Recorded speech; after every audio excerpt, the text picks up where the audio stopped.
విశాఖలో ఘనంగా యోగాంధ్ర కార్యక్రమం అంతర్జాతీయ యోగా దినోత్సవం విశాఖలో నిర్వహించడం గర్వకారణం.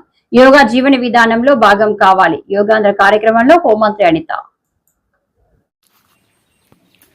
అంతర్జాతీయ యోగా దినోత్సవాన్ని పురస్కరించుకుని విశాఖలో భారీ స్థాయిలో సన్నాహక కార్యక్రమాలు ప్రారంభమయ్యాయి. విశాఖ పోలీస్ కమిషనరేట్ ఆధ్వర్యంలో యోగాంధ్ర కార్యక్రమం ఘనంగా జరిగింది. ఈ కార్యక్రమంలో హోంమంత్రి వంగలపూడి అనిత, జిల్లా ఇన్ఛార్జి మంత్రి డోలా బాల వీరాంజనేయ స్వామి, ప్రభుత్వ విప్ గణబాబు, ఎమ్మెల్సీ వేపాడ చిరంజీవి అధికారులు పాల్గొన్నారు. హోంమంత్రి అనిత మాట్లాడుతూ 11వ అంతర్జాతీయ యోగా దినోత్సవాన్ని మన విశాఖలో నిర్వహించడం గర్వకారణమన్నారు. యోగా అనేది శరీరానికి మాత్రమే కాకుండా మనసుకు కూడా ఆరోగ్యాన్ని ఇస్తుందని, యోగా మన జీవన విధానంలో భాగం కావాలని సూచించారు. ప్రధానమంత్రి నరేంద్ర మోదీ, ముఖ్యమంత్రి చంద్రబాబు నాయుడు వంటి నేతలు ఎంతో ఎనర్జెటిక్ గా ఉండటానికి యోగానే కారణమని అన్నారు. చెప్పుకోవాలి. ఎందుకంటే ఏదో అంటారు కదా, సినిమా రిలీజ్ అయ్యే ముందు టీజర్ ఎంత బాగుంటే సినిమా ఎంత బాగుంటుందో అనుకుంటాం.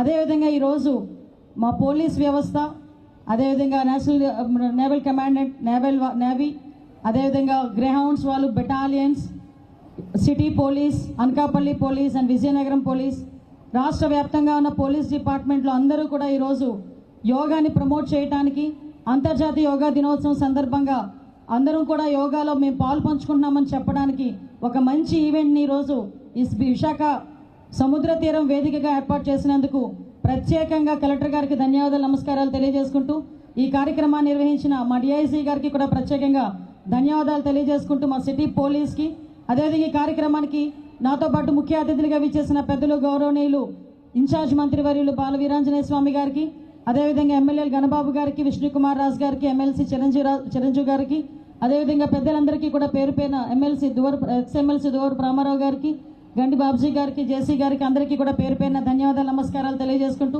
ఈరోజు యోగాని ప్రమోట్ చేయడానికి ఇక్కడికి వచ్చిన నా పోలీస్ కుటుంబ సభ్యులందరికీ కూడా పేరు పేరున నేను ధన్యవాదాలు, నమస్కారాలు తెలియజేసుకుంటున్నా. యోగా అంటేనే ఒక రకంగా భారతీయ సంప్రదాయం ప్రకారం వచ్చిన ఒక వ్యవస్థ. ఆ వ్యవస్థ ఎలాంటిదంటే ప్రపంచానికే బహుమతిగా అందించిన యోగా వ్యవస్థని ఈరోజు అంతర్జాతీయ యోగా దినోత్సవం సందర్భంగా విశాఖని వేదికగా చేసుకొని నేను ఇక్కడికే వస్తాను, ఇక్కడే యోగా దినోత్సవం జరుపుకుంటానని సాక్షాత్తు ప్రధానమంత్రి నరేంద్ర మోడీ గారు అతని నోటి నుంచి అతనే చెప్పారంటే, ఒక్కసారి విశాఖపట్నానికి ఇందాక మన పెద్దలు చెప్పినట్టుగా ప్రపంచ పటంలో ఎలాంటి స్థానం లభించిందో మనందరం కూడా తెలుసుకోవచ్చు. సుందరమైన విశాఖపట్నం నగరం అంటే అందరూ కూడా ఏదో అంటారు, మా సీఎం గారు అంటారు, నేను విశాఖపట్నంతో ప్రేమలో ఉంటాను అంటుంటారు. నిజంగా అందరూ అలాగే ఉంటారు. ఒక పక్క సముద్ర తీరం, ఒక పక్క బీచ్, దారిపోటు ఇంచుమించుగా చాలా పొడవైన సాగర తీరం.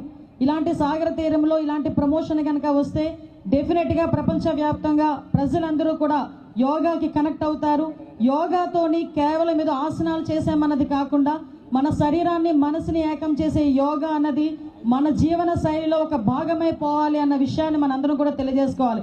ఎప్పటి నుంచో పూర్వీకుల నుంచి వస్తున్న యోగా ఈ టైంలో వచ్చేసరికి ఇందాక మన విష్ణుకుమార్ రాజు గారు అన్నట్టుగా పిజ్జాలు, బర్గర్ల దగ్గర నుంచి మళ్ళా రిపిటేషన్, మళ్ళా సర్కిల్ లాగే మళ్ళీ ఈరోజు యోగాకి ఒక ప్రాధాన్యత సంతరించుకుంది. ఎంత ప్రాధాన్యత సంతరించుకుందంటే ఈరోజు సాక్షాత్తు నరేంద్ర మోడీ గారు కానీ, మన ముఖ్యమంత్రి చంద్రబాబు నాయుడు గారు కానీ అంత ఎనర్జెటిక్గా పనిచేస్తున్నారంటే నిజంగా యోగాకి సంబంధించి, మెడిటేషన్కి సంబంధించి వాళ్ళలో శక్తిని, వయసు పెరిగినా కూడా శక్తిని తిరిగి పొందుతున్నారంటే అది కేవలం యోగా ద్వారానే. బెస్ట్ ఎగ్జాంపుల్ ఎవరినో చూపించుకోకర్లేదు, మన ముఖ్యమంత్రి చంద్రబాబు నాయుడు గారిని, మన ప్రధానమంత్రి నరేంద్ర మోడీ గారిని చూపించుకోవచ్చు. ముఖ్యంగా స్ట్రెస్ఫుల్ జాబ్, మార్నింగ్ లెగ్స్తే అటు పరిగెట్టాలి, ఇటు పరిగెట్టాలి, లేదు అనుకుంటే వాళ్ళని పట్టుకోవాలి, వీళ్ళని పట్టుకోవాలి, ఇక్కడ బందోబస్తు ఉంది, అక్కడ బందోబస్తు ఉంది, పై ఆఫీసర్ తిడతారేమో, కింద ఆఫీసర్ పనిచేయడేమో, ఇంట్లో వాళ్ళు ఏమనుకుంటారు, ఇంట్లో వాళ్ళకి అన్నీ ఉన్నాయో లేదో, ఇన్ని తిరుగుతుంటాయి మా పోలీసు వాళ్ళ బుర్రల్లో. అటువంటి దాని గురించి మనం ఒక అరగంట, ఒక గంట స్పేర్ చేస్తే ఈ 24 అవర్స్లో ఉన్న సిచ్యువేషన్ అంతటినీ కూడా చాలా ఈజీగా బ్యాలెన్స్ చేయగలిగే ఏకైకమైన శక్తి సాధనం ఏదైనా ఉందంటే అది యోగానే. మనం అనుకుంటాం మన చేతిలో ఉన్న శక్తి ఏదో మన చేతిలో ఉన్న గన్ను, మన చేతిలో ఉన్న లాఠీ అనుకుంటాం. అది కాదు, మన దగ్గరున్న శక్తి, కేవలం మన దగ్గరున్న శక్తి యోగాతోనే, మెడిటేషన్తోనే వచ్చే శక్తి. ఆ 24 అవర్స్ నేను సాక్షాత్తు చాలా సందర్భాల్లో మన చంద్రబాబు నాయుడు గారిని చూశాను. 24 అవర్స్ పనిచేస్తారు, కేవలం 2 గంటలు నిద్రపోతారు.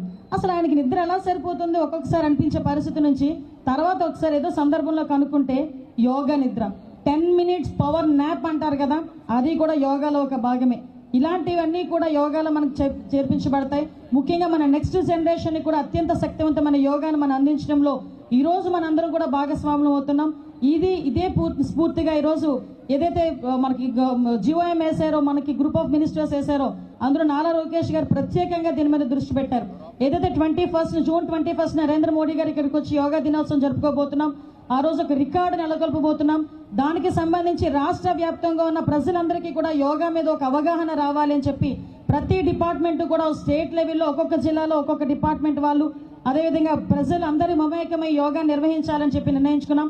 దానిలో భాగంగానే ఈ రోజు మొట్టమొదటిసారిగా పోలీస్ డిపార్ట్మెంటే ముందుకొచ్చినందుకు ప్రత్యేకంగా మీ అందరికీ ధన్యవాదాలు తెలియజేసుకుంటూ మరొకసారి ఈ నెల రోజులు మన యోగా దినం యోగాంధ్రప్రదేశ్ 2025 యోగాంధ్ర కార్యక్రమంలో భాగంగా రాష్ట్ర వ్యాప్తంగా ప్రజల్లో చైతన్యం కలిగించటం, ఒక స్ఫూర్తి నింపే ఉద్దేశంతో ఒక్కొక్క రోజు ఒక్కొక్క జిల్లాలో ఒక్కొక్క థీమ్తో ముందుకెళ్తా ఉన్నాం.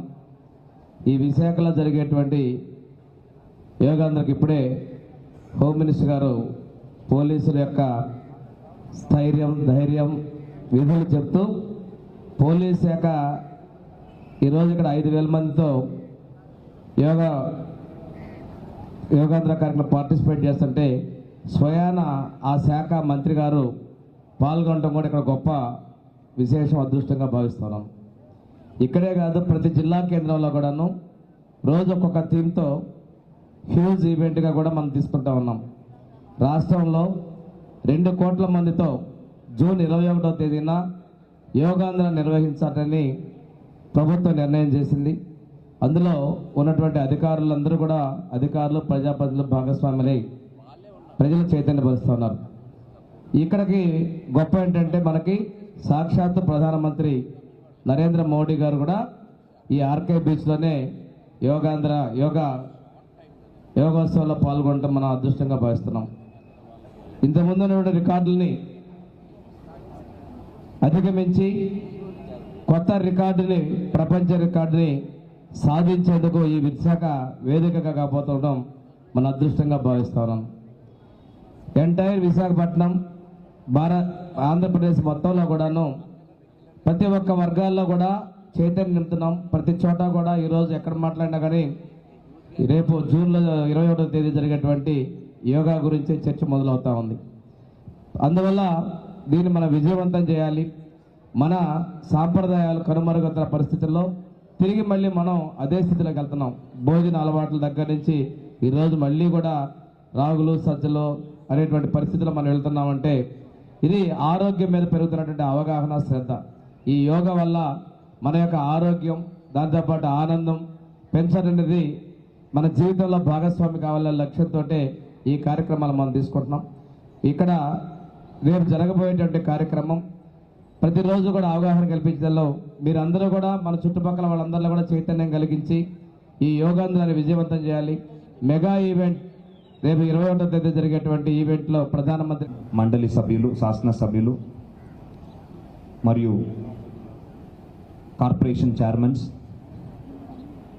నేవీ నుంచి మనతో పాటు ఈరోజు ఈ కార్యక్రమాల్లో పాల్గొంటున్న గౌరవ chief of staff Sameer Saxena వర్యులు మరియు రియర్ అడ్మిరల్, ఈరోజు యోగాంధ్ర 2025 కార్యక్రమంలో భాగంగా మన విశాఖపట్నం నగరంలో ఆర్కే బీచ్లో పెద్ద ఎత్తున ఒక యోగా డెమాన్స్ట్రేషన్ చేయబోతున్నాము. This is